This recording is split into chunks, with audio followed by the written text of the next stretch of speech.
আমার চ্যানেলে তোমাদের সকলকে স্বাগত। আজ আমরা ক্লাস 6-এর রায় মার্টিন প্রশ্নবিচিত্রা থেকে ভূগোলের দ্বিতীয় পর্যায়ক্রমিক মূল্যায়নের শেষ তথা নবম স্কুল সলভ করব।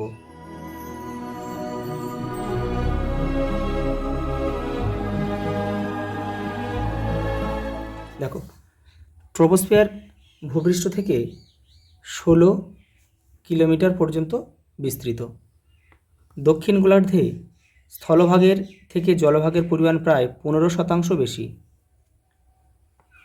ভূপৃষ্ঠ উত্তপ্ত হওয়ার ফলে বায়ুমণ্ডল উত্তপ্ত হওয়ার পদ্ধতি হলো বিকিরণ।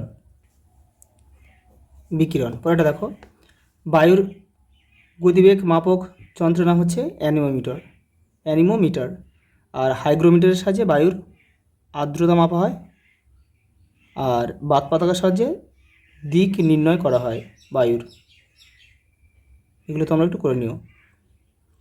সমুদ্রের নিকটবর্তী অঞ্চলের জলবায়ু হলো সমভাবাপন্ন, আর সমুদ্র থেকে যত দূরে চলে যাওয়া যাবে সেখানকার জলবায়ু কিন্তু চরমভাবাপন্ন। পশ্চিম ভারতে তাপপ্রবাহের সঙ্গে প্রচণ্ড ধূলিঝড় হলো, সেটা হচ্ছে আঁধি। মাটির রং লাল হওয়ার কারণ হলো মাটিতে লোহার পরিমাণ বেশি থাকে। কালো মাটির জল ধারণ ক্ষমতা কিন্তু অনেক বেশি। ক্রান্তীয় চিরসবুজ অরণ্যের প্রধান গাছ হচ্ছে রবার। কাঁটাঝোপ ও গুল্ম জাতীয় উদ্ভিদ দেখা যায় রাজস্থানে। লুপ্তপ্রায় প্রজাতির প্রাণীর সুরক্ষা করা হয় অভয়ারণ্যে। কাজিরাঙা হলো একটি জাতীয় উদ্যান।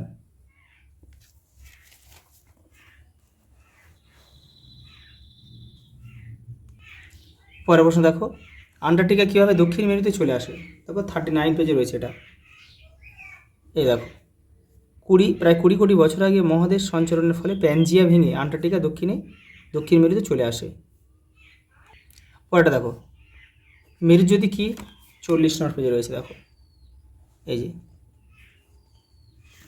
এখান থেকে করতে হবে যে এখানে লিখবে আন্টার্কটিকায় মে আগস্ট মাসে 24 ঘন্টা অন্ধকার থাকে। আকাশে সূর্য দেখা যায় না। এই সময় মাঝে মাঝে আকাশ জুড়ে নীল, সবুজ, নীল, লাল, রামধনু রঙের মতো আলোর ছটা দেখা যায়, যা মেরুজ্যোতি নামে পরিচিত।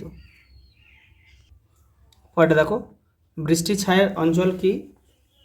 দেখো 81 নম্বর পেজে রয়েছে। দেখো, এই যে বৃষ্টির ছায়া অঞ্চল বলে, এখান থেকে লিখলে হয়ে যাবে। মান 2 যেহেতু এটা লিখলে হয়ে যাবে। পরেরটা দেখো, পশ্চিমী ঝঞ্ঝা কি? 82 নম্বর পেজে রয়েছে। দেখো, এই যে শীতকালে মাঝে মাঝে 2-4 দিন একটানা আকাশ মেঘলা থাকে ও ঝিরঝিরি বৃষ্টি হয়, একে পশ্চিমী ঝঞ্ঝা বলে। পরের প্রশ্ন দেখো, স্বাভাবিক উদ্ভিদ কি? তোমাদের বইয়ে দেখো 87 নম্বর পেজে রয়েছে। দেখো, এই যে মানুষের চেষ্টা ছাড়া শুধুমাত্র প্রকৃতির উপরে নির্ভর করে জন্মানো গাছপালাই হলো স্বাভাবিক উদ্ভিদ। পরের প্রশ্ন দেখো, ক্রান্তীয় চিরসবুজ অরণ্য ভারতের কোথায় দেখা যায়? দেখো 88 নম্বর পেজে রয়েছে। দেখো, এই যে ক্রান্তীয় চিরসবুজ অরণ্য এপারে রয়েছে। দেখো, এই দেখো ক্রান্তীয় চিরসবুজ অরণ্য একে রয়েছে। এই আন্দামান নিকোবর দ্বীপপুঞ্জ, পশ্চিমঘাট পর্বতের পশ্চিম ঢাল, উত্তর পূর্বাঞ্চলের রাজ্যসমূহ পশ্চিমবঙ্গের ডুয়ার্স অঞ্চলে কিন্তু দেখা যায়। পরেরটা দেখো, পরিযায়ী পাখি কাকে বলে? এটা দেখো তোমাদের 92 নম্বর পেজে রয়েছে পরিযায়ী পাখি। এই যে দেখো, শীতকালে শীত প্রধান দেশ থেকে কিছু পাখি উড়ে আমাদের দেশে চলে আসে। গরম পড়লে তারা আবার নিজের দেশে ফিরে যায়। এরা পরিযায়ী পাখি। সংরক্ষিত অরণ্য কাকে বলে? দেখো 93 নম্বর পেজে সংরক্ষিত অরণ্য কাকে বলে রয়েছে। এই দেখো, সংরক্ষিত অরণ্য যেখানে শিকার, পশুচারণ ও অন্যান্য ক্রিয়াকলাপ নিষিদ্ধ, যেমন কোডারমা সংরক্ষিত অরণ্য।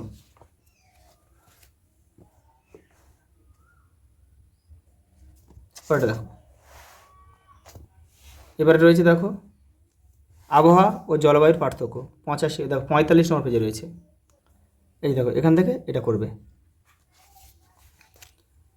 পরেরটা দেখো, বায়ুর তাপমাত্রা পৃথিবীর সব জায়গায় সমান হয় না কেন? এটা তোমাদের বই দেখো 51 নম্বর পৃষ্ঠাতে রয়েছে।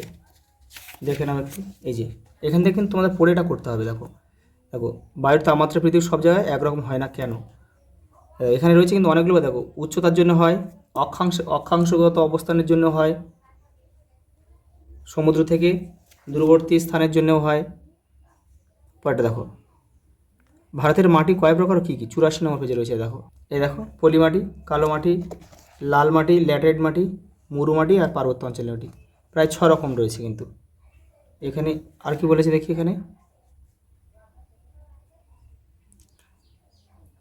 দেখো খাদার ও ভাঙ্গার কি, দেখো 84 নম্বর পেজে রয়েছে, দেখো এই যে এটা খাদার। এই দেখো ভারতের উর্বর নবীন পলিমাটি খাদার আর অনুর্বর প্রাচীন পলিমাটি ভাঙ্গার নামে পরিচিত। পরেরটা দেখো, পার্বত্য অঞ্চলের মাটিতে কোন কোন ফসল ভালো হয় তা লেখো। দেখো এটাও 84 নম্বর পেজে রয়েছে, দেখো দেখো পার্বত্য অঞ্চলের মাটিতে কী কী হয়, দেখো চা, কফি, বিভিন্ন রকমের মশলা এই মাটিতে খুব ভালো হয়। পরেরটা দেখো, আন্টার্কটিকার ভবিষ্যৎ, 42 নম্বর পেজে রয়েছে তোমাদের বইয়ে। এই যে দেখো আন্টার্কটিকার ভবিষ্যৎ, এখান থেকে তোমাদের করতে হবে, এই যে এখান থেকে করবে। পরেরটা দেখো, আন্টার্কটিকার জীবজগৎ, এই যে আন্টার্কটিকার জীবজগৎ, এখান থেকে এই পর্যন্ত করে নেবে। পরেরটা দেখো, ভারতের জলবায়ুতে মৌসুমি বায়ুর প্রভাব লেখো। এটা দেখো তোমাদের 82 নম্বর পেজে রয়েছে, ভারতের জলবায়ুতে। এই দেখো এই যে ভারতে মৌসুমি বায়ুর প্রভাব কতখানি, এইখান থেকে এটা পড়ে লিখবে, এই বক্সটা লিখে দেবে। পরেরটা দেখো, ভারতীয় জলবায়ুতে মৌসুমি বায়ুর প্রভাব অনুসারে ঋতু কয় প্রকার, কী কী? দেখো 4 প্রকার ঋতু। দেখো গ্রীষ্ম,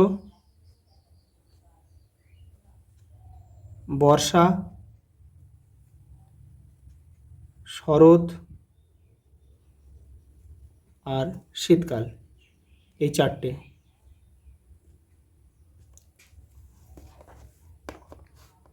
ওটা দেখো,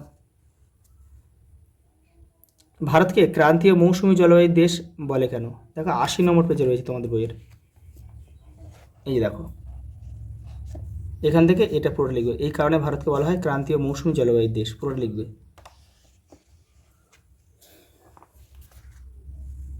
কালবৈশাখী কাকে বলে, এটাও 80 নম্বর পেজে রয়েছে, দেখো এই যে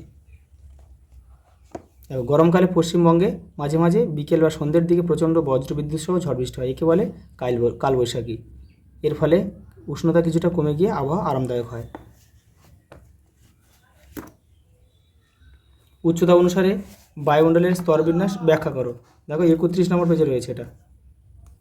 এই যে প্রথমে ট্রপোস্ফিয়ার, স্ট্র্যাটোস্ফিয়ার, দেখো মেসোস্ফিয়ার, থার্মোস্ফিয়ার আর যে এক্সোস্ফিয়ার রয়েছে, এগুলো তোমাদের সব কিন্তু ব্যাখ্যা করতে হবে। মানুষের কাজকর্ম কীভাবে পরিবেশের ভারসাম্য নষ্ট করছে তা আলোচনা করো।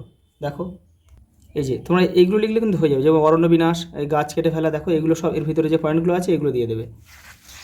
এবারেও কিন্তু কিছুটা রয়েছে, দেখো তোমাদের কিন্তু সব সেটগুলো কমপ্লিট করে দিলাম। সব ভিডিওগুলো পেতে তোমরা চ্যানেলের প্লেলিস্টে যাবে, ওখানে কিন্তু সব ভিডিও দেওয়া রয়েছে, পরিবেশ আছে, ইতিহাস আছে, ভূগোল দেয়া হচ্ছে, এবার বাংলাটা দিয়ে দেবো। আচ্ছা এই পর্যন্ত, দেখা হবে পরের ভিডিওতে।